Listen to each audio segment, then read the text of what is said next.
Selamat datang di channel Novel Official. Sebelum kalian mendengarkan novel Pesona Pujaan Hati, jangan lupa like, share, and subscribe. Kalau tidak kusentil jantung kalian. Hehehehe. Tanpa lama-lama lagi langsung saja kita masuk di alur cerita novelnya. Bab 2631. Apakah semuanya buruk? Yolden mendengarkannya dan bertanya tanpa sadar. Izin, apa artinya ini? Orang tua itu bertanya dengan ekspresi mencibir. Apakah Anda pernah menghitung nasibmu? Apakah tidak tahu apa dua kata tadi? Semuanya buruk. Buruk untuk apapun. Saat dia mengatakan itu, dia melanjutkan dengan sangat serius. Artinya, jika Anda menginginkan ramalan ini, apapun yang Anda minta, hasilnya akan buruk. Jika Anda bertanya tentang hubungan antara suami dan istri, itu berarti Anda akan berpisah. Jika Anda bertanya tentang uang, karir, dan keberuntungan, hasilnya adalah Anda akan jatuh tajam. Jika Anda bertanya tentang keselamatan keluarga, hasilnya adalah menghadapi bencana besar, atau bahkan malapetaka. Apa? Setelah mendengar ini, Yolden menjadi cemas dan bertanya dengan gugup, "Tuan, apakah Anda punya cara untuk meredakan malapetaka putri saya?" Ini, orang tua itu berkata dengan emosi. Jika Anda ingin ramalan batang bambu yang lain, saya mungkin bisa memikirkan cara. Namun melihat ramalan, masalah Anda terlalu sulit. Saat dia mengatakan itu, dia mengubah topik pembicaraan dan berkata lagi, "Tapi, jika aku berusaha sekuat tenaga dan menghancurkan permainan, mungkin masih ada kesempatan." Pada saat ini, Yolden sudah panik mendengarnya. Yang dia pedulikan adalah keselamatan putrinya. Adapun buku-buku yang telah dia baca dan pengetahuan yang telah dia pelajari selama bertahun-tahun, sudah tidak berguna sama sekali. Dia bertanya dengan gugup dan sungguh-sungguh, "Tuan, saya mohon Anda membantu saya." Ketika lelaki tua itu melihat Yolden terpikat, dia tertawa kecil dan berkata, "Karena kamu sangat tulus, aku akan mencobanya. Namun memecahkan kesulitan ini biayanya mahal. Anda harus amal lagi 5.000 yuan. Aku ingin melihat ketulusanmu." Yolden sama sekali tidak peduli dengan 5.000 yuan. Jika 5.000 yuan dapat meningkatkan kemungkinan 10.000 kali kepulangan putrinya dengan aman, dia siap melakukan yang terbaik. 5.000 yuan sangat layak menjadi ketidakseimbangan atas keselamatan putri. Oleh karena itu, dia akan mengkodekan kode lagi untuk membayar hampir tanpa ragu-ragu. Pada saat ini, Charlie tiba-tiba menyela, "Tuan, tidak masalah apakah Anda menerima uang dari kami atau tidak. Tetapi alangkah baik sebelum menerima uang itu, Anda memberitahu kami situasi spesifiknya, atau metode apa yang akan Anda gunakan untuk membantu menyelesaikan masalah. Agar kami yakin untuk mengeluarkan uang." Orang tua itu tidak mengira Charlie akan membunuh di tengah jalan. Dia mencibir dan berkata, "Seorang anak muda berani berpikir kemampuanku." Charlie mengulurkan tangannya. "Saya tidak berani. Saya tidak meragukan Anda. Saya hanya ingin kejelasan. Ini sama seperti memperbaiki mobil. Kami tidak dapat memperbaikinya. Tetapi kami ingin tahu di mana kerusakannya. Suku cadang apa yang perlu diganti." Orang tua itu mencibir. "Hah, saya punya cara untuk menyelesaikan masalah ini. Saya dapat menggunakan koin 5 kaisar untuk meramalkan, mencari tahu situasi krisis spesifik yang dihadapi putri. Atau menggunakan jimat ajaib untuk memecahkan kesulitannya, dan bahkan bisa menggunakan mantra Tao. Saya ingin segera menyelamatkannya. Setiap membutuhkan solusi energi yang berbeda dan harga yang sesuai." Charlie tersenyum dan mengangguk. Dia ingat bahwa ada juga catatan tentang meramal di buku apokaliptik. Memang ada metode menggunakan koin kuno untuk meramal. Namun dalam catatan itu tidak menjelaskan bahwa koin 5 kaisar harus digunakan. Hanya menjelaskan koin tembaga bulat dengan lubang persegi di tengahnya bisa digunakan untuk tujuan ini, dan yang lebih tua akan semakin baik. Adapun 5 koin kaisar, hanya muncul di zaman modern. Mereka sering menyebut koin 5 dinasti Qin, Han, Tang, Song dan Ming sebagai koin 5 kaisar. Namun, meskipun diketahui penulis buku apokaliptik tidak asal-usulnya sesuai dengan usia vas porselen itu, buku ini paling lama ditulis pada zaman dinasti Tang, dan teori koin 5 kaisar pasti dibuat pada zaman dinasti Ming paling awal. Oleh karena itu, metode ramalan koin kuno yang dicatat dalam buku apokaliptik ini pasti lebih awal jauh sebelum metode koin 5 kaisar. Bahkan dapat dikatakan bahwa ini adalah nenek moyang dari teori koin 5 kaisar. Jadi, Charlie dengan sengaja bertanya kepadanya, apa yang bisa Anda prediksi dengan koin 5 kaisar? Atau, Anda bisa meramal terlebih dahulu. Jika beruntungmu bagus, aku akan memberi 10.000 yuan. Orang tua itu segera berkata, oke, kalau begitu aku akan menampilkanmu. Orang tua itu langsung mengeluarkan seutas koin tembaga dari sakunya, dengan 5 koin dari dinasti yang berbeda tergantung. Setelah itu, dia melepaskan tali merahnya, menggoyangkan 5 koin tembaga di telapak tangannya sejenak, dan berkata dengan dingin, "Nak, lihat." Setelah berbicara, dia melemparkan 5 koin, menatap koin di tanah, dan berkata dengan ekspresi terkejut, "Heksagram ini menunjukkan bahwa putri Anda akan mengalami pertumpahan darah dalam waktu dekat. Jika Anda tidak segera ikut campur, ini bisa menjadi bencana kematian." Bab 2632. Yolden semakin panik saat mendengar ini. Kematian apa? Itu mengerikan. Dia cepat-cepat bertanya, "Tuan, tolong selamatkan putriku apapun yang terjadi." Charlie sedikit bingung. 5 koin kaisar yang dilemparkan oleh orang tua itu memang 5 koin kuno dengan bahan asli. Namun informasi yang disampaikan oleh heksagram ini adalah lapisan kabut. Seperti melihat bunga dalam kabut. Ramalan semacam ini terjadi bukan karena masa depan orang yang diramal rumit dan membingungkan. Namun karena tingkat ramalan orang itu sangat terbatas. Heksagram ini terjadi.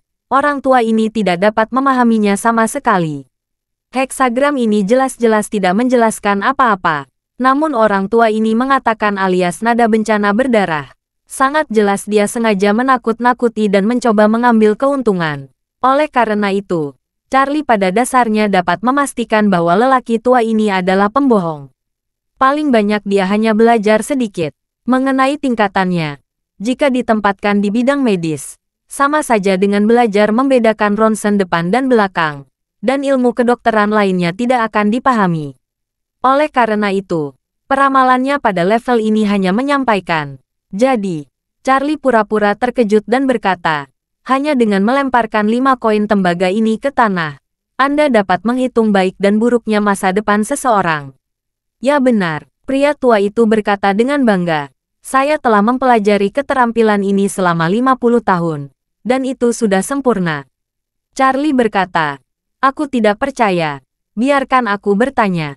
Tanpa menunggu lelaki tua itu menjawab, Charlie sudah mengambil 5 koin tembaga satu persatu. Setelah itu, dia memikirkan Yolden dan putrinya, dan mengingat catatan tentang ramalan koin tembaga di buku apokaliptik. Setelah beberapa saat bermeditasi, dia melempar 5 koin tembaga.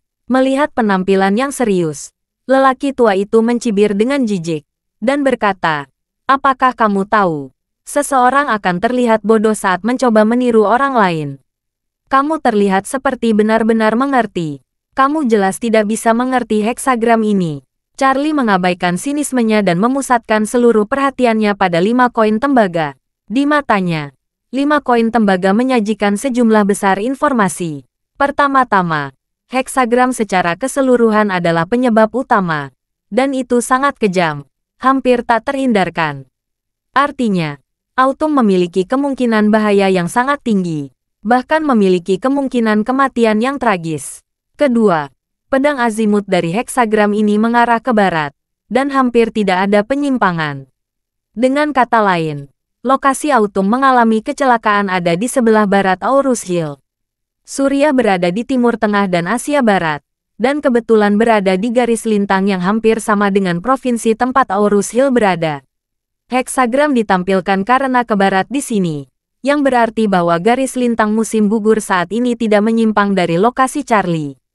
Pada akhirnya, heksagram secara keseluruhan adalah situasi fana, hanya meninggalkan satu-satunya pintu kehidupan, dan pintu kehidupan itu ada di lokasinya di sini. Dia segera mengeluarkan ponselnya dan mencari garis lintang dan bujur Surya dan Aurus Hill di mesin pencari. Menemukan bahwa Surya berada antara 32 derajat 20 Lu dan 37 derajat Lu. Sedangkan Aurus Hill kebetulan berada di antara 31 derajat Lu dan 32 derajat 37 Lu. Dengan kata lain, garis lintang musim gugur saat ini berada dalam kisaran 32 derajat 20 menit hingga 37 menit garis lintang utara. Bab 2633. Dilihat dari heksagram, musim gugur akan mati, dan satu-satunya kesempatan hidupnya ada di Aurus Hill. Charlie segera menyadari bahwa jalan hidup Autumn ada pada dirinya. Selain dirinya sendiri, dia khawatir tidak ada orang lain yang bisa menyelamatkannya. Terlebih lagi, dari heksagram ini, tampaknya Autumn telah menanggung bahaya mulai sekarang. Selanjutnya, hidupnya tergantung padanya. Jika dia tidak menyelamatkan, musim gugur akan mati. Charlie tidak banyak keraguan, sudah mengetahui kehidupan Autumn ada pada dirinya. Charlie sudah memutuskan untuk menyelamatkannya. Meskipun belum pernah bertemu Autumn dan tidak berteman dengannya, Charlie memiliki dua alasan untuk menyelamatkannya. Alasan pertama adalah dia ingin memotong pasar transportasi laut secepat mungkin. Musim gugur adalah kandidat terbaik. Jika Autumn kembali dan membantu dirinya, ayah Yolden pasti akan membantu di sekitarnya. Bisnisnya akan stabil. Alasan kedua adalah, Yolden teman sekelas ibunya.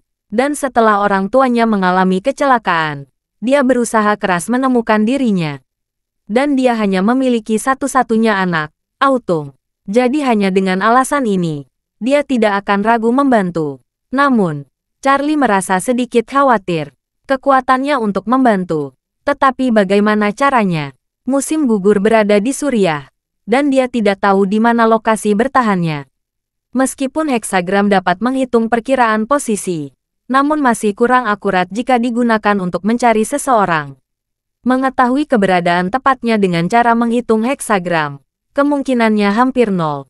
Memikirkan hal ini, muncul satu ide di benak Charlie. Musim gugur mengikuti pasukan pemerintah Suriah dalam operasi militer. Artinya, kelompok mereka dilindungi oleh tentara pemerintah. Jika kehidupan Autumn dalam bahaya, itu berarti tentara pemerintah akan gagal dalam operasi ini, yang akan mempengaruhi kehidupan Autumn dan teman-temannya. Saya bisa mengamati situasi di Suriah di berita-berita.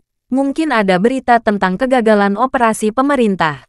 Tepat ketika Charlie tampak khawatir, pemilik kios ramalan berkata dengan sinis, "Anak muda, mengapa kamu tidak berbicara?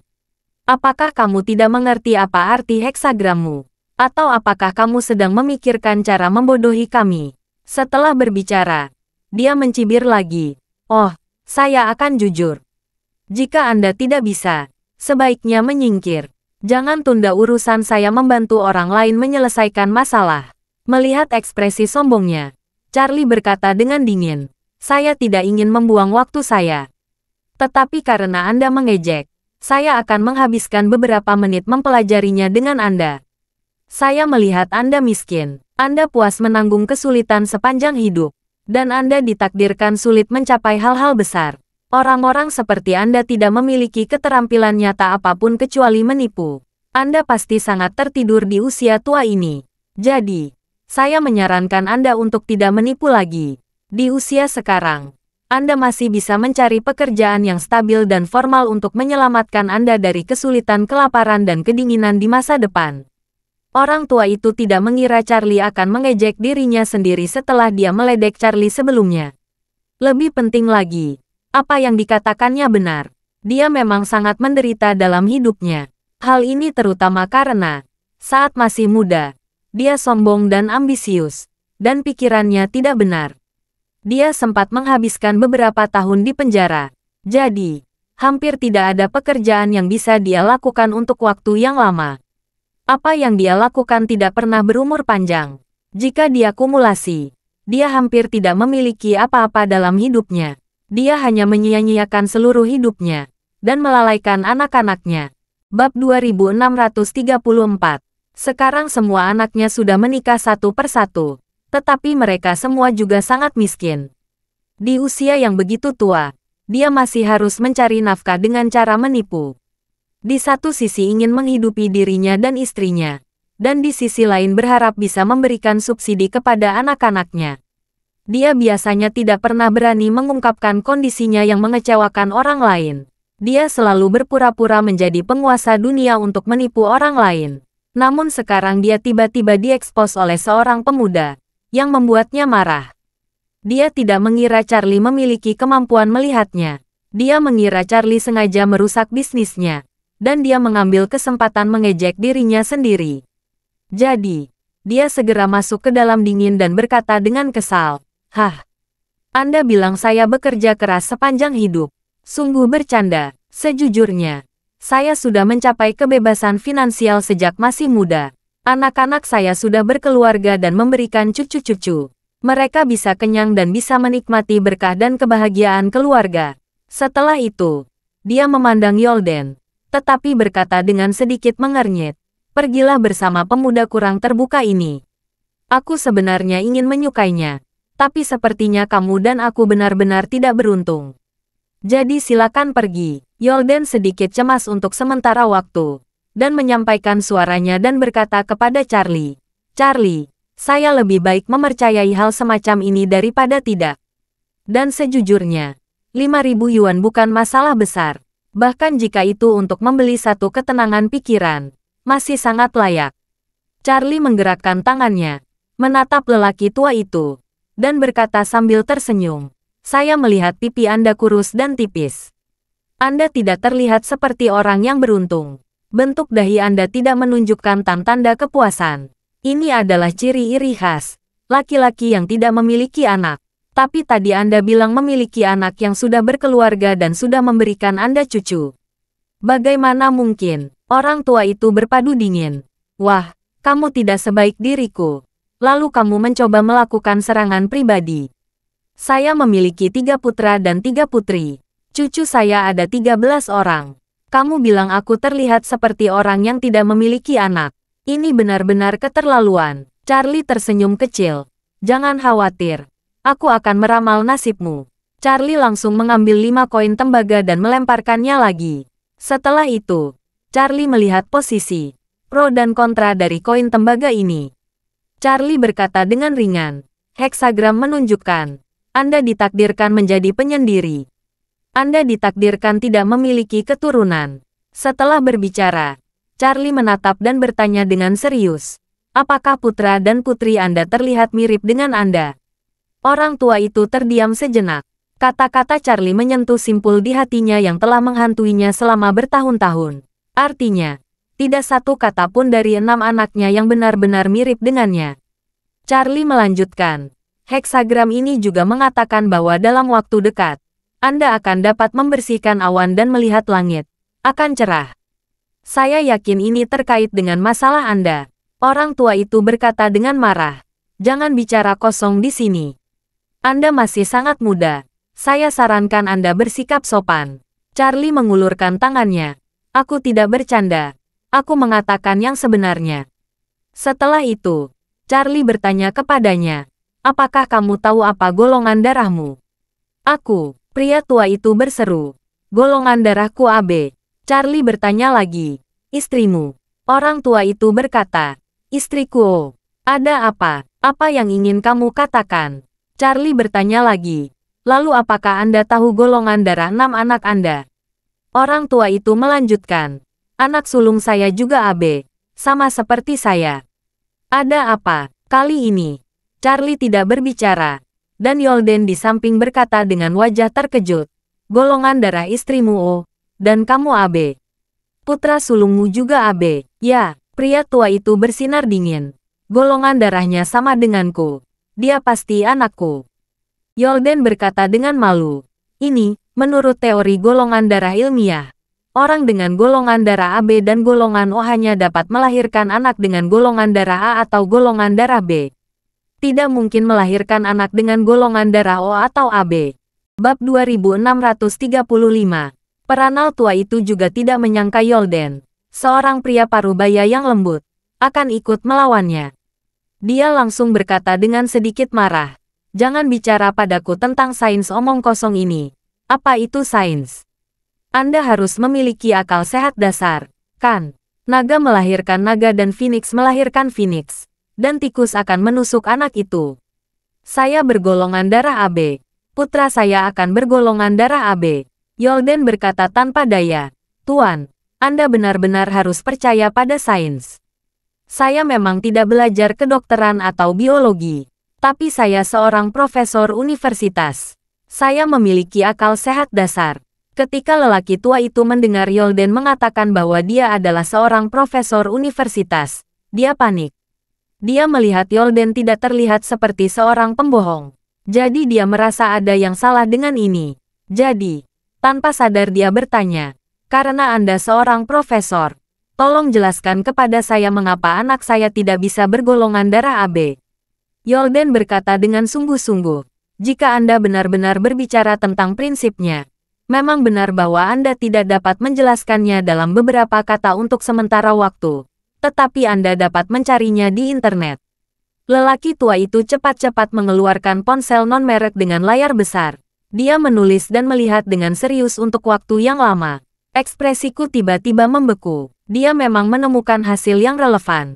Di artikel yang dia temukan, semua pernyataannya sama seperti yang dikatakan Yolden. Orang tua bergolongan darah AB dan O hanya bisa melahirkan anak bergolongan darah A atau B. Tidak mungkin melahirkan anak dengan golongan darah O atau AB. Ini berarti putra sulungnya sama sekali bukan anaknya. Memikirkan hal ini, dia hampir memenuhi seteguk darah tua. Segera, dia mengambil ponselnya dengan panik, menghubungi putra keduanya, dan langsung bertanya, "Anakku, apa golongan darahmu?" Putra keduanya berkata dengan terkejut, "Yang saya ingat itu O tampak sama dengan ibu." Hai, orang tua itu merasa seperti disambar petir, dan berkata, "Kamu yakin? Apa yang tidak salah ingat?" "Aku tidak salah," anak kedua berkata. "Saya ingat waktu tertangkap karena mencuri kabel. Penjara melakukan tes golongan darah sebelum menjalani hukuman dan didaftarkan dalam arsip." Mata lelaki tua itu tiba-tiba menjadi gelap. Ini adalah tragedi sialan. Yang tertua bukan anaknya, dan yang kedua juga bukan. Semakin panik, dia mengingat putra bungsunya. Dia segera menelepon. Begitu terhubung, dia langsung bertanya, "Anakku, apa golongan darahmu?" Putra bungsu bertanya dengan heran, "Ayah, ayah menelepon untuk menanyakan ini. Saya sedang mengendarai mobil. Saya tidak bisa mengemudi dan menerima telepon. Ada kamera pengawas di mana-mana." Orang tua itu berteriak, "Cepat katakan padaku." Putra bungsu bertanya dengan bingung, "Ayah, mengapa kamu menelepon hanya untuk menanyakan ini?" Orang tua itu membentaknya, "Mengapa kamu banyak omongan kosong? Kamu tinggal jawab apa yang aku tanya." Anak bungsu buru-buru berkata, Oke, golongan darah saya AB. Tidak sama dengan ayah. Ini diwarisi dari ayah." Orang tua itu sangat marah hingga dia hampir jatuh ke tanah. Pada saat ini, putra bungsunya berkata, "Ayah, guru di sekolah Tristan menelepon. Bocah ini tidak mendapat nilai bagus di semua mata pelajaran. Dia meminta saya mendaftarkan Tristan di kelas pelatihan. Saya hitung, biaya pendaftarannya lebih dari 3.000. Bagaimana, bisakah ayah mengirim uang?" Pria tua itu menyeringai dan memarahi. Sialan. Setelah dia selesai berbicara, dia melemparkan telepon ke tanah, menghancurkannya, dan kemudian menangis. Bab 2636. Tidak pernah ada dalam mimpinya. Yang ketiga bukan anak kandungnya. Mau tak mau dia menutupi wajahnya yang putus asa. Dosa macam apa yang telah aku buat? Aku bekerja keras sepanjang hidup membesarkan putra dan cucu orang lain. Setelah berbicara, dia lemas dan terkulai di tanah, dan menangis. Yolden tercengang. Tadinya dia berpikir Charlie hanya ingin membuat lelaki tua itu marah. Namun ternyata kata-kata Charlie menjadi kenyataan. Dia buru-buru bertanya kepada Charlie, "Charlie, ini, apa yang terjadi?" Charlie tanpa daya mengangkat bahunya. Begitulah, dari wajah dan heksagramnya, dia seharusnya tidak memiliki putra. Tetapi dia tadi bilang memiliki 3. Ini jelas salah. Sekarang kasusnya terpecahkan. Dia memang tidak memiliki seorang putra pun. Yolden tidak bisa menahan diri untuk tidak bertanya, apakah meramal bisa sangat akurat? Ini luar biasa. Charlie berdiri, menyeret Yolden agak jauh, dan berkata dengan suara rendah, "Paman Hart, Aku hanya menggodanya. Aku tidak mengira mulut gagakku akan benar. Ah, Yolden berkata dengan terkejut. Ini, bagaimana bisa? Charlie tersenyum dan berkata, kucing buta bertemu tikus mati. Apa yang tidak mungkin? Yolden bertanya lagi. Lalu bagaimana dengan kata-katanya? Autumn dalam kesulitan. Charlie memegang tangannya. Itu semua omong kosong. Jangan ambil hati sama sekali. Yolden menghela nafas lega setelah mendengar ini. Dia juga menyadari bahwa peramal itu memang bodoh. Oleh karena itu, ketegangan di jantung segera berkurang banyak. Charlie ingat heksagram yang dia buat diam. Dan berkata kepada Yolden, Paman Hart, jika Anda punya waktu sakit ini, coba menyimak berita situasi lokal di Suriah. Autumn ikut dalam operasi militer pasukan pemerintah. Saya yakin keselamatan mereka terjamin. Jika ada kecelakaan, pasti ada beberapa petunjuk yang relevan di berita. Yolden mengangguk setuju dan berkata, Anda benar. Saya akan mengamati berita lokal di sana.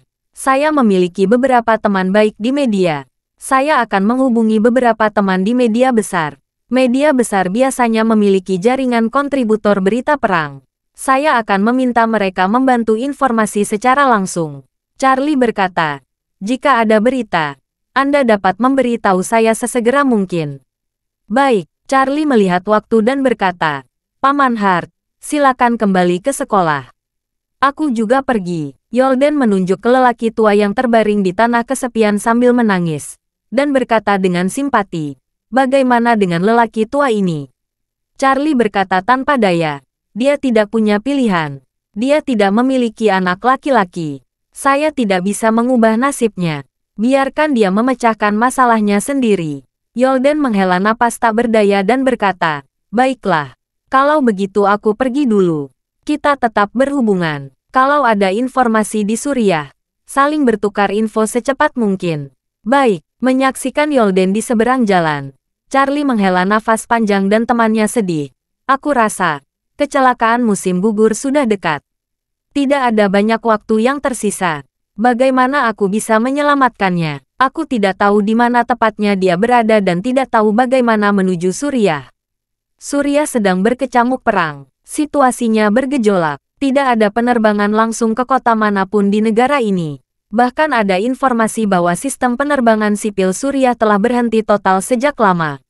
Mungkin harus terbang ke negara tetangga terlebih dahulu. Lalu masuk melalui darat. Perlu waktu setidaknya 24 jam. Jika ada bahaya, tidak akan ada waktu untuk bereaksi. Bab 2637. Dalam perjalanan ke Shangri-La dengan taksi, Charlie terus membujuk Autumn Hart. Untuk menghindari kehabisan banyak waktu jika Autumn mengalami musibah, Charlie bahkan ingin pergi sekarang juga. Namun situasi di Suriah sangat istimewa. Dia tidak tahu bagaimana harus pergi sekarang. Charlie tahu Ishak memiliki sumber daya yang kuat dalam banyak aspek. Dia akan meminta nasihatnya. Kebetulan dia juga harus berdiskusi dengannya tentang bagaimana menghadapi keluarga Shaw selanjutnya. Setelah tiba di Shangri-La, Charlie langsung datang ke kantor Ishak. Saat ini, di Hotel Shangri-La, Sheldon masih menunggu kesempatan untuk bisa menjalin kontak dengan Yahiko. Namun, sejauh ini dia hanya berada di kamar dan tidak berani menunjukkan wajahnya. Karena dia diam-diam mengaku ke Shangri-La, istrinya Helen, putri sulung Sophie, dan putri haramnya Rosalie juga tinggal di hotel ini. Hanya saja pihak ketiga ini tidak mengetahui adanya di hotel yang sama. Charlie datang jauh-jauh ke kantor Ishak. Saat bertemu, Ishak memberi laporan. Tuan, orang-orang saya sudah mulai mengawasi diam-diam mereka. Saya akan segera melaporkan jika ada gerakan apapun. Charlie mengangguk dan berkata dengan nada mengisyaratkan. Kedua orang ini dikirim oleh keluarga Schultz. Saya pikir mereka kemungkinan besar sedang mencari petunjuk terkait saya. Kamu harus mengawasi mereka. Awasi juga orang-orang lain yang datang ke Aurus Hill. Ketika Ishak mendengarnya, dia segera berkata dengan kesal. Tuan, dua orang ini berani melawan Anda. Jika boleh saya beri saran, bunuh saja mereka. Charlie memegang tangannya dan berkata dengan ringan. Kedua kakek dan cicit ini ahli Feng Shui. Mereka tidak melakukan hal jelek. Kita biarkan hidup dulu dan lihat apa yang akan mereka lakukan selanjutnya. Ishak berkata, baik, Tuan muda, saya mengerti. Charlie mengangguk dan bertanya kepadanya. Ngomong-ngomong, Ishak, apa kamu tahu tentang situasi di Suriah? Suriah, Ishak berkata dengan malu. Tuan, mengapa tiba-tiba peduli dengan tempat di mana burung bahkan tidak mau membuang air besar? Charlie mencibir dan berkata, aku akan datang ke tempat itu. Apa Ishak berseru dan berkata, Tuan, apakah Anda bercanda? Anda ingin pergi ke Suriah? Charlie mengangguk. Ya benar. Lebih cepat lebih baik. Ini, Ishak berpikir sejenak. Lalu berkata, sedang ada perang di tempat itu. Sistem penerbangan sipil tidak terbuka untuk navigasi. Apa yang akan Anda lakukan di sana? Saya menyarankan Anda untuk tidak pergi. Charlie berkata tanpa daya. Ada beberapa keadaan darurat yang tiba-tiba. Saya harus pergi dan waktunya ketat. Kamu saya bantu mencari tahu rute tercepat saya bisa sampai ke Damaskus, ibu kota Suriah. Bab 2638. Ketika Ishak mendengar ini, dia tidak lagi membujuk Charlie. Dia cepat-cepat mengeluarkan ponselnya dan melakukan beberapa panggilan. Setelah beberapa panggilan telepon, Ishak berkata kepada Charlie, Tuan, saya sudah berkonsultasi dengan teman-teman dan menanyakan beberapa saluran luar negeri. Jika ingin pergi ke Suriah sekarang, rute yang lebih umum adalah terbang ke Turki atau Irak terlebih dahulu. Lalu dari dua ini bisa melanjutkan perjalanan darat ke Suriah. Ishak menambahkan, Turki berada di utara Suriah dan Irak di timur Suriah. Sedangkan ibu kota Suriah, Damaskus, ada di sebelah barat daya. Bepergian dari Irak atau Turki sama-sama harus menempuh jarak ratusan kilometer melalui darat.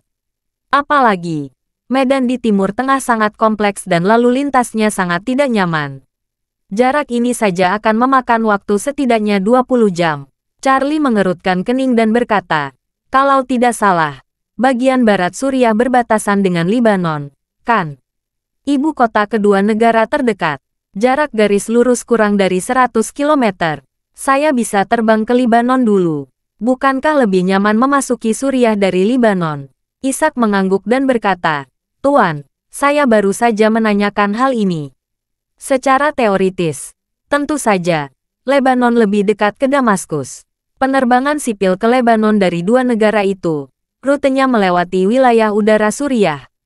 Sekarang tentara pemerintah Suriah dan musuhnya bermusuhan seperti buah pir busuk. Kedua belah pihak memiliki senjata darat ke udara. Tidak ada penerbangan sipil yang berani terbang di atas wilayah udara Suriah. Semua menghindarinya. Menurut rute penerbangan sipil, begitu Anda ingin melewati Suriah, jarak penerbangan akan meningkat hampir 2000 km. Akibatnya, jet bisnis kita tidak bisa terbang sekaligus. Kita harus mencari bandara persinggahan untuk mengisi bahan bakar. Dalam hal ini, perlu tambahan koordinasi bandara untuk persinggahan dan pengisian. Ketika tiba saatnya untuk mendarat, mengisi bahan bakar, dan lepas landas setelah pemeriksaan rutin, itu akan menunda waktu 1 atau 2 jam. Setelah tiba di Lebanon, ada masalah besar. Karena terlalu dekat dengan Suriah, perbatasan ditutup sementara untuk menghindari perang. Jika Anda ingin pergi ke Suriah dari Lebanon, Anda harus menyelundup melewati perbatasan. Charlie mengangguk dan berkata dengan sungguh-sungguh, jika bisa menjamin di perbatasan, jarak garis lurus kurang dari 100 km. Ini menghemat banyak waktu. Ishak berkata Tuan, melintasi perbatasan bukanlah lelucon. Kedua negara dijaga ketat. Dalam waktu yang luar biasa ini, jika seseorang secara ilegal melintasi perbatasan, salah satu pihak memiliki hak menembak langsung. Terlebih lagi, saat ini di Suriah terdapat pasukan pemerintah dan musuh yang bermusuhan. Situasinya terlalu rumit dan sulit ditembus. Charlie menukar tangannya dan berkata dengan acuh tak acuh, ini sebenarnya bukan masalah. Saya punya cara sendiri untuk melintasi perbatasan. Setelah berbicara, Charlie berkata dengan kesal, yang paling penting adalah waktu penerbangannya terlalu lama. Memakan waktu setidaknya 9 jam untuk terbang. Jika memutar, waktunya 2 atau 3 jam lagi. Ditambah persinggahan 1 atau 2 jam lagi di tengah. Setidaknya akan memakan waktu 13 atau 14 jam terbang ke Lebanon. Terlalu lama dan ada nyawa orang di sana yang dipertaruhkan. Saya khawatir orang itu tidak bisa bertahan selama waktu ini. Ishak mencoba memikirkan lebih dalam. Dia memikirkan waktu yang lama. Tiba-tiba teringat sesuatu. Dan berkata, Tuan, ada solusi yang memungkinkan Anda terbang dari Aorus Hill ke Lebanon dalam 4,5 jam. Tapi aku tidak bisa membantu dengan rencana ini. Hanya Anda yang bisa mencobanya sendiri. Charlie buru-buru bertanya, rencana apa itu? Ishak mengingatkan, Tuan, apa Anda ingat saat pergi ke Gunung Golmin untuk menyergap 8 Raja Surgawi? Saya bercerita kakek Anda menghabiskan banyak uang untuk membeli pesawat Concorde. Kecepatan Concorde 2,5 kali pesawat sipil. Apalagi Concorde yang dibeli kakek Anda telah dimodifikasi dan ditingkatkan secara khusus, yang mengurangi daya dukung pesawat dan meningkatkan kapasitas bahan bakar pesawat. Bahan bakarnya bisa terbang sejauh 10.000 km dengan kecepatan suara. Sama sekali tidak perlu mendarat dan mengisi bahan bakar. Anda dapat sampai di Lebanon dalam waktu sekitar 4 jam lebih. Bab 2639. Concorde sempat menjadi satu-satunya pesawat supersonik yang dioperasikan untuk penerbangan komersial di dunia. Bagi banyak anak muda, mungkin mereka sama sekali belum mengenal jenis pesawat ini. Namun harus diakui bahwa pesawat ini pernah mencatat sejarah dalam penerbangan sipil. Mencermati perkembangan ilmu pengetahuan dan teknologi manusia selama beberapa dekade terakhir, kita menemukan fenomena yang menarik, yaitu dalam beberapa tahun terakhir, masyarakat relatif konservatif dalam perkembangan ilmu pengetahuan dan teknologi. Namun, selama Perang Dingin dari tahun 1960-an hingga 1980-an, itu adalah zaman keemasan ketika teknologi manusia tumbuh dan berkembang dengan pesat. Orang-orang di era itu menunjukkan fanatisme dan radikalisme yang belum pernah terjadi sebelumnya di bidang teknologi. Era ketika daya komputasi komputer tidak sebaik mesin pembelajaran. Uni Soviet mengirim astronot ke luar angkasa, dan Amerika Serikat mengirim astronot ke bulan. Di era itu, orang-orang kehilangan minat pada pesawat sipil subsonik biasa dan mulai melangkah ke era supersonik dengan kepala terangkat tinggi. Pada tahun 1975, pesawat Concorde, yang dapat mencapai 2 kali kecepatan suara, secara resmi mulai digunakan. Orang-orang pada waktu itu bisa menikmati pesawat penumpang supersonik 2150 km per jam. Saat ini, butuh waktu hampir 2 jam untuk terbang dari East Cliff ke Aorus Hill. Dengan pesawat Concorde, hanya membutuhkan waktu 25 menit. Sangat berbahaya meskipun pesawat ini sangat cepat. Nilai ekonomi bahan bakarnya sangat buruk. Oleh karena itu, dengan munculnya krisis ekonomi dan kecelakaan penerbangan yang serius, pesawat ini menarik diri dari penerbangan sipil pada tahun 2003 dan menghilang sejak saat itu. Sampai hari ini, kebanyakan orang bahkan tidak mengingat keberadaan pesawat ini. Namun kenyataannya, ada beberapa pesawat ini yang masih terpelihara dengan baik. Apalagi tanpa kecuali, semuanya telah menjadi kendaraan eksklusif orang-orang kaya. Kakek Charlie, Jeremiah Wade, memilikinya. Pesawat Concorde miliknya dibeli dengan sumber keuangan yang sangat besar untuk rekonstruksi dan pemeliharaan. Hingga kini, biaya pemeliharaan dasar sekitar puluhan juta yuan setiap tahun. Namun, meski menghabiskan begitu banyak uang untuk perawatan pesawat ini, Jeremiah jarang menggunakannya meski hanya sekali dalam setahun. Namun, untuk keluarga besar papan atas, jenis pesawat ini setara dengan senjata nuklir negara besar. Pesawat ini bisa disimpan selama beberapa tahun atau bahkan beberapa dekade, dan dapat digunakan jika ada peristiwa besar yang mendesak. Oleh karena itu, Ishak datang dengan solusi ini. Jika Jeremiah bersedia meminjamkan Concorde kepada Charlie, maka dalam 4,5 jam, Charlie bisa tiba di Suriah. Tidak ada masalah waktu yang sama sekali. Namun, Jeremiah sangat mengistimewakan pesawat ini. Hanya dirinya sendiri yang pernah menggunakannya. Bahkan putra dan putrinya tidak memiliki kesempatan menggunakan pesawat ini. Dan Ishak hanyalah juru bicara keluarga Wade di Aorus Hill. Dia tidak bisa menghubungi Jeremiah secara langsung. Charlie sendiri yang harus mendiskusikan masalah ini dengan Jeremiah. Charlie langsung terbangun oleh kata-katanya. Dia tidak bisa menyembunyikan kegembiraannya dan berkata, "Bagus. Jika ada pesawat Concorde, akan menghemat lebih dari separuh waktu perjalanan." Setelah berbicara, Dia segera mengeluarkan ponselnya dan berkata, "Saya akan meneleponnya sekarang. Aku akan menggunakan pesawat ini apapun yang terjadi." Ishak berkata dengan sedikit khawatir, "Tuan, kakekmu sangat menyayangi pesawat ini. Sejauh ini, tidak ada yang pernah meminjamnya, dan tidak pernah digunakan oleh orang lain selain dia. Saya khawatir dia tidak bersedia menerimanya." Charlie berkata dengan suara yang dalam, "Tidak peduli apa, saya akan menelepon dan mencoba." Setelah dia selesai berbicara, dia menelepon kakeknya, Jeremiah Wade. Bab 2640. Telepon hanya berdering 2 kali dan langsung diangkat. Jeremiah bertanya dengan gembira, "Charlie, kamu menelepon kakek hari ini. Ada apa?" Charlie langsung mengerti maksudnya dan berkata, "Aku ingin minta bantuanmu." Jeremiah berkata tanpa ragu-ragu, "Oh, kesopanan macam apa yang kamu miliki dengan kakekmu sendiri? Kamu bisa katana apa saja. Selama kakek bisa melakukannya, sama sekali tidak ada masalah." Charlie kemudian berkata, "Saya mempunyai keperluan mendesak. Saya harus segera pergi ke Lebanon. Saya mendengar kakek memiliki pesawat Concorde. Saya ingin meminjamnya." "Meminjam Concorde?" Jeremiah ragu-ragu sejenak. Dan setelah beberapa saat dia berkata sambil tersenyum, "Charlie, kamu bisa meminjam jet pribadi kakek. Ada jet bisnis Boeing yang sangat mewah. Modifikasi interiornya saja menghabiskan banyak uang. Tidak berlebihan mengatakan jet ini bagai istana di langit. Bagaimana jika aku meminjamkanmu pesawat itu?" Charlie berkata dengan tegas, "Tidak, aku hanya ingin meminjam Concorde." Jeremiah menghela nafas dan berkata, "Oh, pesawat itu sudah terlalu tua. Diproduksi tahun 1985. Sejujurnya, pesawat itu jauh lebih tua dari kamu. Kamu tahu, semakin tua pesawatnya, semakin kecil tingkat keselamatannya." Charlie tidak mengira Jeremiah masih bermain tai chi di sini, jadi dia tidak bisa menahannya, dan berkata, "Kakek bisa saja tidak meminjamkanku pesawat Concorde. Tapi setidaknya kakek harus meminjamkan saya satu pesawat yang bisa mengantar saya ke Lebanon dalam waktu 4,5 jam. Ini Jeremiah berkata dengan bingung. Syarat 4,5 jam terlalu tinggi.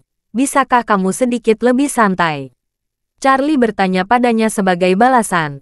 Meminta aku mengirimnya atau tidak? Beri aku jawaban yang jelas. Jika kakek tidak mau meminjamnya, aku juga tidak akan memaksa. Berbicara tentang ini, Charlie berkata lagi dengan dingin. Namun, saya mungkin akan mempertimbangkan kembali masalah upacara pemujaan leluhur. Selain itu saya pikir sangat merepotkan untuk menggunakan pesawat. Saya juga tidak akan merepotkan keluarga di masa depan. Ketika Jeremiah mendengar ini, dia mengertakkan gigi tanpa ragu-ragu dan berkata, "Oh, Charlie, jangan terburu-buru. Kamu hanya menggunakan pesawat. Kakek akan meminjamkannya. Aku akan meminta kru bersiap sekarang dan terbang langsung ke Aurus Hill. Ada 2 awak pesawat yang siaga di bandara dalam 2 shift. Mereka siap lepas landas kapan saja. Kamu puas sekarang?" Baru pada saat itulah suara Charlie mereda. Dan dia berkata, "Kalau begitu, saya tidak akan mengingkari janji untuk datang ke upacara pemujaan leluhur." Jeremiah menghela napas lega dan berkata sambil tersenyum, "Charlie, sering-seringlah pulang jika ada waktu. Aku, paman, dan bibimu merindukanmu." Charlie setuju dengan santai dan berkata, "Oke, setelah upacara pemujaan leluhur, saya akan sering-sering mengunjungi kakek." Jeremiah menjawab, "Itu bagus, itu bagus." Setelah selesai berbicara, dia bertanya lagi, "Charlie, apa yang akan kamu lakukan di Lebanon? Apakah kamu membutuhkan bantuan kakek?"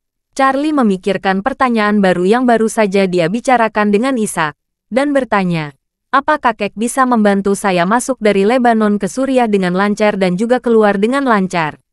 "Kamu pergi ke Suriah?" Jeremiah bertanya dengan heran. "Ada perang di sana. Apa yang kamu lakukan di sana?" Charlie berkata dengan acuh tak acuh, "Ada beberapa masalah pribadi yang harus saya selesaikan." Jeremiah mengarahkan dan berkata, "Aku ada koneksi di Lebanon.